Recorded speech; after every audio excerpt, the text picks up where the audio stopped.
Muito bem, nós devemos levar compaixão não só do nosso entorno, mas também no mundo todo, não é isso? Então, que os irmãos possam orar por missões mundiais. Nós temos aí guerra, pandemia, tanta coisa fazendo tanta gente sofrer e tanta necessidade, né? Então, que Deus use a igreja brasileira, de uma forma muito particular, também use a Betel para exercer essa compaixão. Amém, meus irmãos? Amém. Abra aí sua Bíblia, então, na carta do apóstolo, na carta de Tiago, que era um apóstolo também, não é? Tiago, capítulo 1.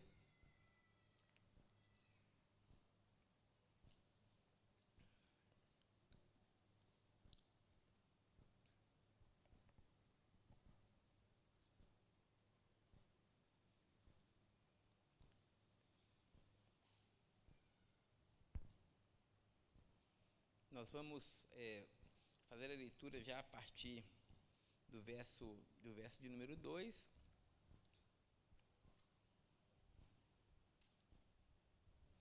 E nós vamos fazer um recorte, depois nós vamos ler a parte da tribulação no verso 2, e depois nós vamos pular para o verso de número 13, nós vamos falar sobre as tentações.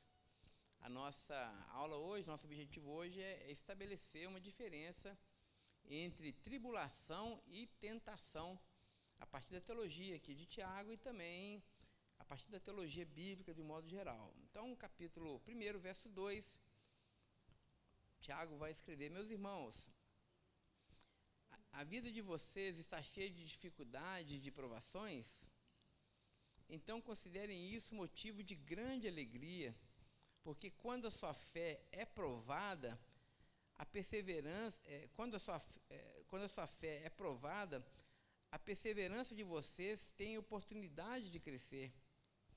Portanto, deixem a perseverança crescer, agindo plenamente em vocês, porque quando a perseverança de vocês estiver, afinal, plenamente crescida, vocês estarão preparados para qualquer coisa e serão fortes de caráter, serão íntegros, sem que lhes falte coisa alguma.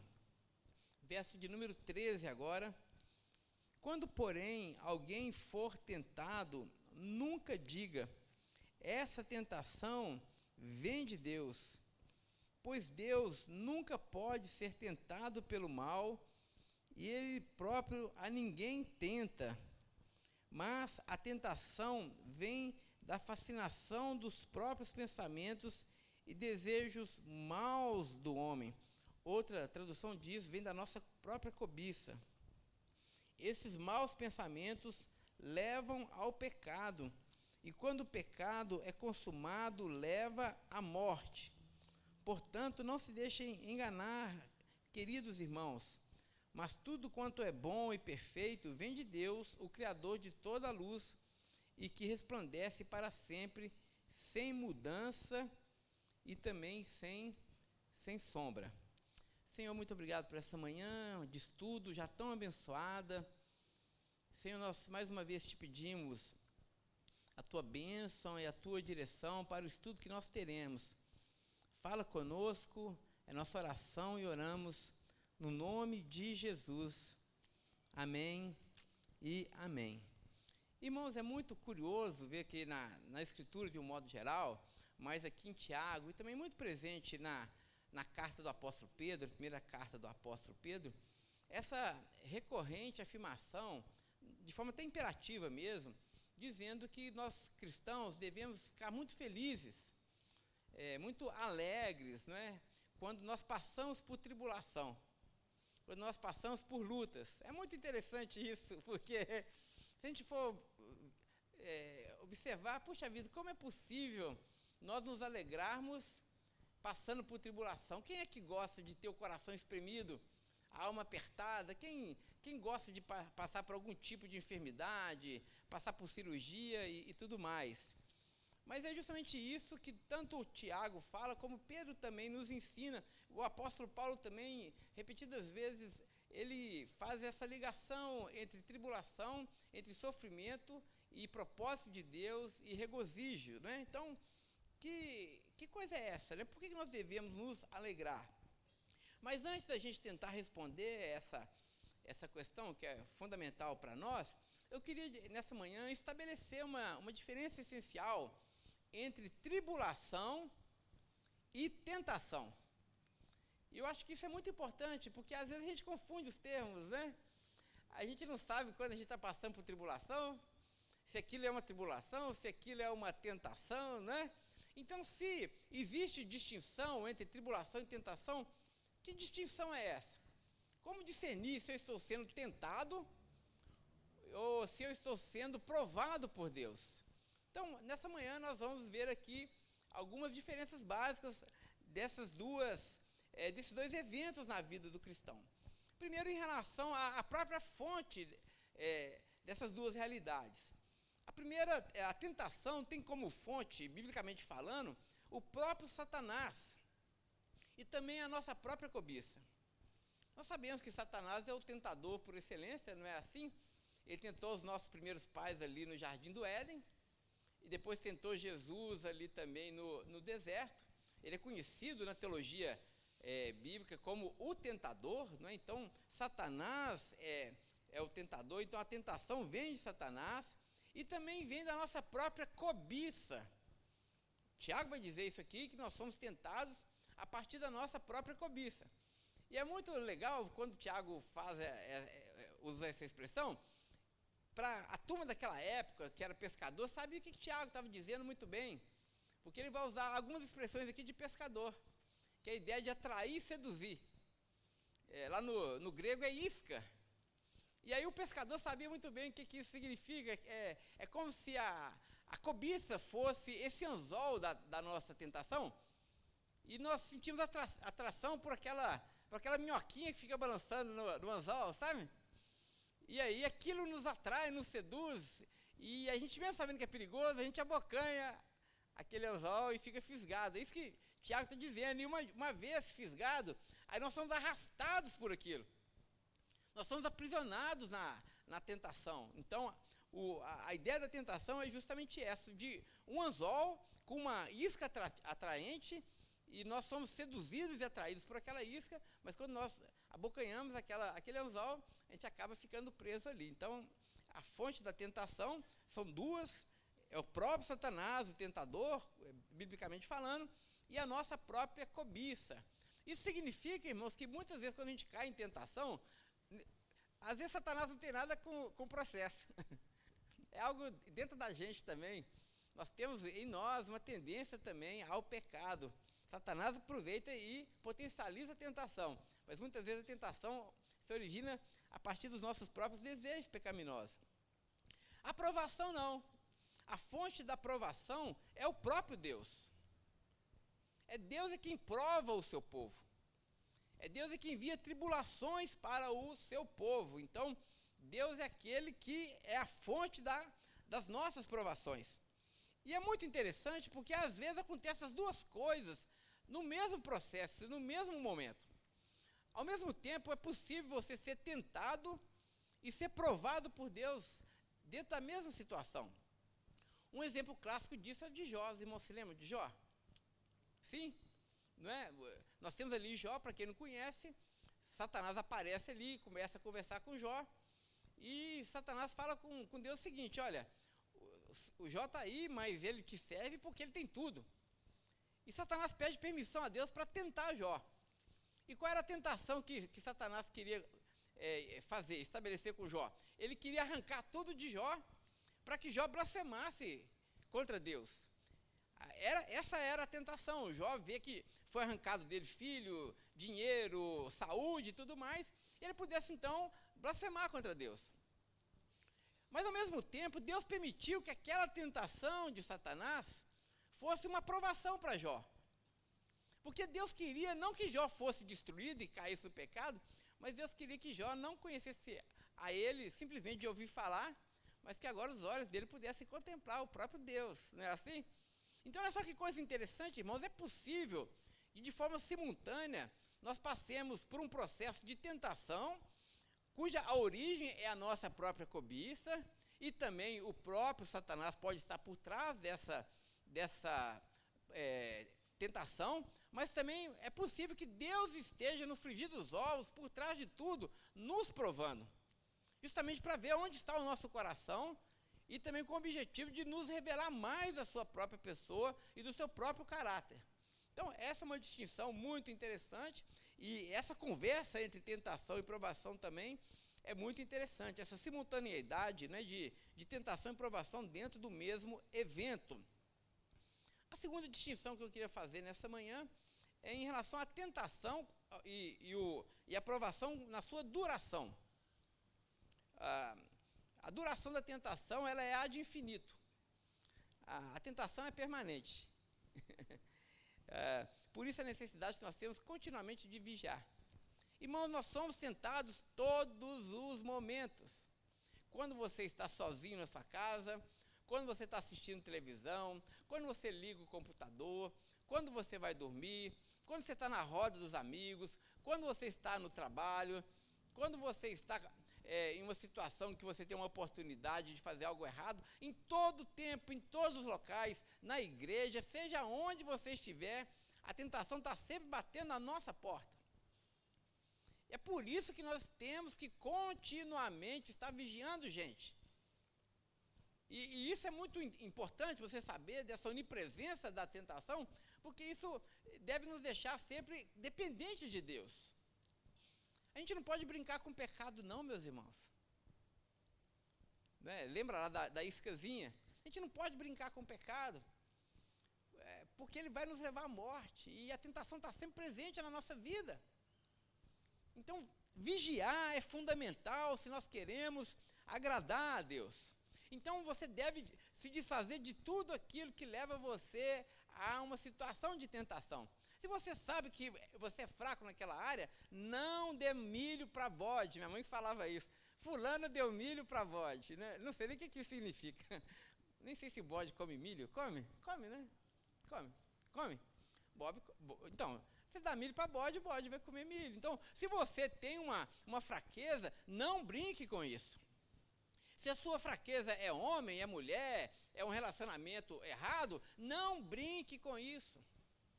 Se a sua fraqueza é dinheiro, não brinque com isso. Não mexa com o dinheiro dos outros. Nem mexa com o seu dinheiro, deixa alguém mexer com o seu dinheiro para você. Né? Ou seja, vigie. Né? Essa é a ideia, porque a tentação ela é onipresente. O Senhor dos Anéis, o Gandalf, o cinzento, vai dizer que o mal ele nunca dorme, ele sempre se reinventa. Eu acho isso fantástico. Porque às vezes a gente foge de uma tentação aqui e fala, venci. Mas o mal não dorme, gente. Amanhã ele se reinventa, ele aparece de outra forma. Com uma outra veste, com outra pitada ali de sedução. E a gente acabou de vencer uma, aí relaxa, aí vem outra. O mal nunca dorme. A tentação é sempre permanente. A provação não. A palavra do Senhor diz que a provação, ela é momentânea. Ela tem prazo de validade. Ela tem início e ela tem fim. 1 Coríntios capítulo 10, verso 13, o apóstolo Paulo vai nos consolar dizendo, não vos sobreveio tentação que não seja humana, mas Deus é fiel e não permitirá que vocês sejam tentados além das vossas forças. Pelo contrário, juntamente com a provação, vos proverá livramento, de sorte que vocês possam suportá-la. Na carta que Jesus escreveu à igreja de Esmirna, ele vai dizer que aquela igreja ia passar por provações de 9 dias. Eu acho isso muito legal, né? Por que não 8? Por que não 10? Porque era 9 dias. Porque tinha prazo de validade. Ia ser só 9 dias de tribulação. Então isso é muito interessante, porque na nossa vida, e Deus sabendo da nossa constituição, Ele nunca vai deixar a tribulação ser demais da conta. Embora às vezes a gente acha, né, que a gente vai perder o juízo, não é assim? Às vezes a gente acha que a gente vai naufragar, mas Deus sabe até onde Ele pode nos levar à aprovação, e Ele é fiel e nunca vai deixar que aquela tribulação, ela nos afogue e nos sufoque. O objetivo de Deus não é esse.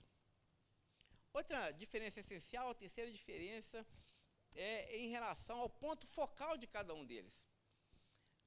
O ponto focal da tentação consiste em realizar os nossos próprios desejos. Qual que é a característica fundamental da tentação? O que Satanás martela na nossa cabeça? O que o nosso própria natureza pecaminosa, a carnal, fica martelando conosco? A ideia é justamente essa. Realize os seus desejos. Você quer tanto isso.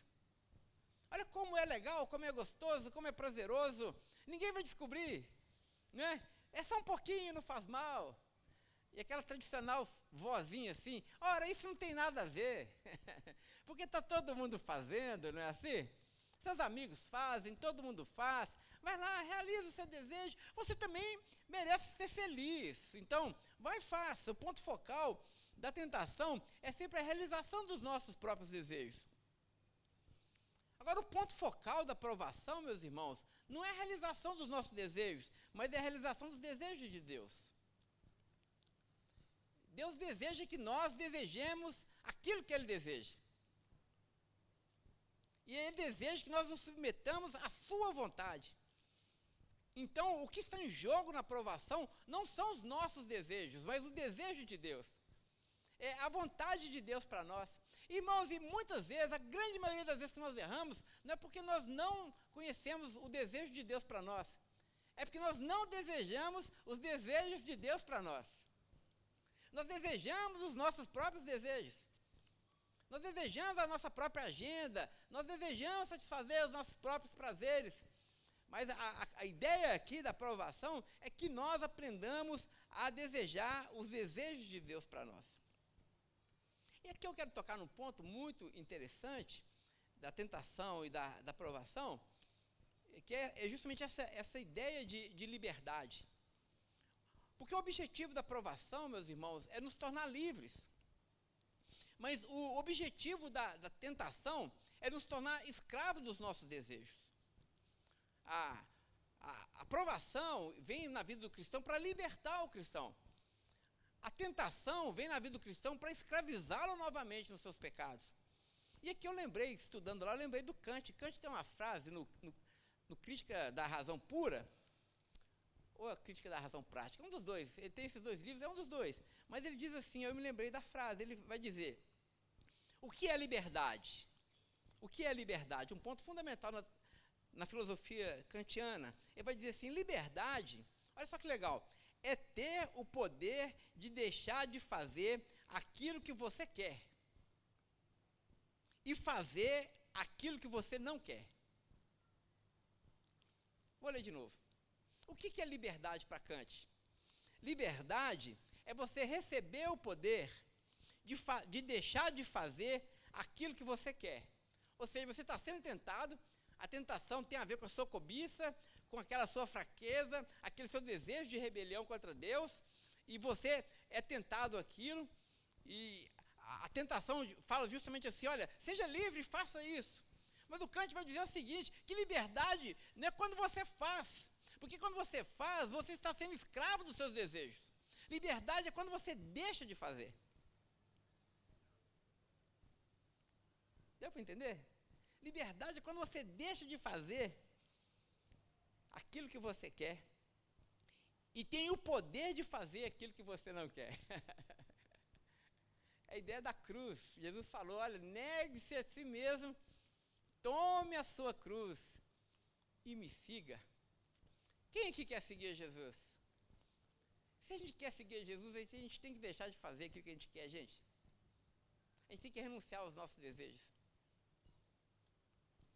A gente tem que crucificar a nossa velha natureza. A gente tem que dizer não às tentações e ao pecado. Porque agora nós entendemos que nós servimos a um outro Senhor. E quando nós somos crucificados com Cristo, aí sim nós somos livres, gente.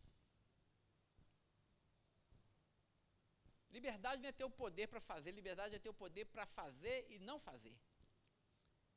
Ah, pastor, eu posso beber? Você pode beber, desde que você possa não beber. Desde que você seja livre da bebida. Desde que a bebida não te escravize. Se a bebida está te escravizando, você é escravo da bebida. Se você não consegue deixar de fazer alguma coisa, seja tomar café, seja o que for, você é escravo daquilo. Deus nos chamou para a liberdade, gente. Deus nos chamou para a liberdade. Se o Filho vos libertar, verdadeiramente vocês serão livres. Amém, igreja? Amém. Amém. E qual que é a finalidade de ambas? Qual que é o objetivo da tentação? Ora, o objetivo da tentação, é claro, é nos fazer escravos do pecado. O tentador quer nos escravizar novamente. E o objetivo da provação é nos fazer livres para Deus. Livres para obedecer a voz e a vontade de Deus. E por fim, qual que é o salário, qual que é a recompensa de ambos? A recompensa da tentação é a morte. O Tiago vai dizer que o pecado, uma vez consumado, quando você cai em tentação, aquilo te mata. E essa palavra morte que Tiago usa aqui, gente, é a separação de Deus. É a separação de Deus. E o objetivo da provação, por que Deus nos prova? O objetivo da provação é a nossa aprovação. E sermos aprovados significa herdar a vida eterna. Um gera morte, não só de perdição eterna, mas morte aqui e agora. Porque, irmãos, o inferno não é apenas um lugar, o inferno é uma condição. A pessoa não morre e vai para o inferno. A pessoa está no inferno e morre. A pessoa não morre e herda a vida eterna. A pessoa tem a vida eterna e depois ela morre. Ou seja, ou nós já temos a vida eterna hoje, ou nós já estamos no inferno hoje. Quando nós cedemos à tentação, nós estamos nos condenando à morte agora. E quando nós resistimos à tentação, nós somos aprovados por Deus, nós recebemos a vida eterna aqui e agora. Muito bem. Depois dessa introdução, rapidamente agora, eu acho que nós estamos prontos aí para entender o motivo de Tiago nos ensinar que nós devemos nos alegrar nas provações. Agora já deu para a gente entender por que Tiago diz que a gente deve se alegrar com as provações. Primeira coisa, porque nós sabemos que Deus é a fonte da nossa provação. Olha, gente, Deus é amor, Deus ama a sua igreja, Deus ama os seus filhos. Então a gente não precisa ter medo quando nós passamos por provação. Segunda coisa que a gente precisa saber é que a provação, ela é momentânea. Ela não é definitiva. A dor na coluna da gente, né, Kevin? Um dia tem que passar, meu Deus. Não é? Os nossos conflitos emocionais, as nossas angústias, as nossas lutas financeiras, seja o que for, ela tem prazo de validade. A segunda coisa é que o propósito, o ponto focal da tentação é justamente produzir em nós liberdade. Produzir em nós o caráter do próprio Cristo. E a finalidade da tentação, da provação, é nos fazer livres para Deus. Ou seja, a ideia de que nós precisamos nos santificar diariamente. Deus envia provação para a nossa santificação. Tiago vai responder da seguinte forma. Ele vai dizer que o objetivo da provação é nos tornar perfeitos e íntegros. Está aí na sua Bíblia, não está? Quando nós somos provados, o objetivo da provação é nos tornar perfeitos e íntegros. Gente, essa palavra perfeito e íntegro, que tem a ver com o caráter, ela é atribuída em outros lugares ao próprio Deus. Deus é inteiro e Deus é perfeito. Então, o objetivo da provação na vida do cristão, e por isso a gente tem que ficar feliz, Simone, é o presente dos presentes, a dádiva das dádivas. Essa teologia está presente lá também em 1 Pedro, é justamente essa ideia dessa dádiva escatológica, que é a nossa finalidade. E qual que é a nossa finalidade, gente? Qual que é o objetivo final do cristão? Sim, e se parecer com Cristo. O objetivo da aprovação na vida do cristão é que nós, diariamente, quando somos aprovados por Deus, nós nos parecemos cada vez mais com Cristo. Essa é a nossa herança, gente. Desenvolver o nosso caráter a partir do próprio caráter de Cristo. Amar as coisas que Cristo ama, odiar as coisas que Cristo odeia. Relacionar com as pessoas assim como Cristo se relaciona. Então, essa é a nossa herança. Então, quando você está passando por tribulação, e às vezes as pessoas que mais Deus usa para nos fustigar são aquelas pessoas que nós mais amamos, que mais são próximas da gente, não é assim? Às vezes é o marido, às vezes é a esposa, às vezes é o irmão, às vezes é o pastor da igreja. Aquelas pessoas que você, às vezes, entrega o seu coração de uma forma muito especial. São essas pessoas que Deus usa muitas vezes para nos provar. Para que a gente tenha a oportunidade de desenvolver a mesma misericórdia que Deus desenvolve. Para que a gente tenha a capacidade de perdoar com a mesma intensidade que Deus nos perdoa. Que a gente tenha a capacidade de restaurar o relacionamento, assim como Deus restaura os relacionamentos conosco também. Então não se espante que quando as pessoas à sua volta começarem a te ferir, e as pessoas queridas e próximas, enxerguem por trás disso um propósito de Deus de nos santificar e nos fazer amar aquela pessoa numa dimensão ainda mais profunda. Sabendo que Deus está gerando em nós um amor perfeito. Sabendo que Deus está formando em nós um caráter perfeito, para que nada nos falte. Para que a gente seja fonte de misericórdia, fonte de amor, fonte de graça, fonte de perdão, fonte de generosidade. Esse é o nosso objetivo. Receber e dar. Recebemos de Deus e quando somos aprovados por Ele, nós agora temos a capacidade de agir como Cristo agiu. Amém? Então é isso que Tiago vai dizer. Então alegre-se na sua tribulação, sabendo que existe uma inteligência divina por trás da tribulação. Deus não permitirá que você seja tentado além da sua força. Pelo contrário, a provação na sua vida vem para formar em você o caráter do próprio Deus. Amém? Vamos ficar em pé, irmãos, e vamos agradecer ao Senhor por essa manhã de estudo. Lembrando que no domingo que vem, pela manhã, nós teremos nossa ceia ágape, não é isso? Já é, não é? Então, nossa ceia ágape, domingo que vem, venha com um lanchinho, para que a gente possa compartilhar, e também teremos a ceia do Senhor. Ó Senhor, muito obrigado por essa manhã de estudo, obrigado pela Tua presença entre nós. Obrigado, Senhor, porque eu sei que o Senhor tem nos falado e nos edificado. Ajuda-nos, Senhor, a suportar a tribulação com paciência, Deus. Nos dê um coração igual ao Teu, porque nosso desejo maior é nos parecermos contigo. E ajuda-nos também, Senhor, a discernir as tentações à nossa volta. Guarda os nossos olhos, guarda a nossa boca, guarda os nossos ouvidos. Ó Senhor, que todo o nosso ser, que toda a nossa fisicalidade, que toda a nossa rotina seja encharcado com a Tua presença, Senhor. Que o Senhor esteja realmente de forma consciente, presente em cada aspecto da nossa realidade, Pai. É o que nós te pedimos e assim nós oramos. No nome de Jesus. Amém e amém. Irmãos, Deus abençoe a todos. Até logo mais à noite.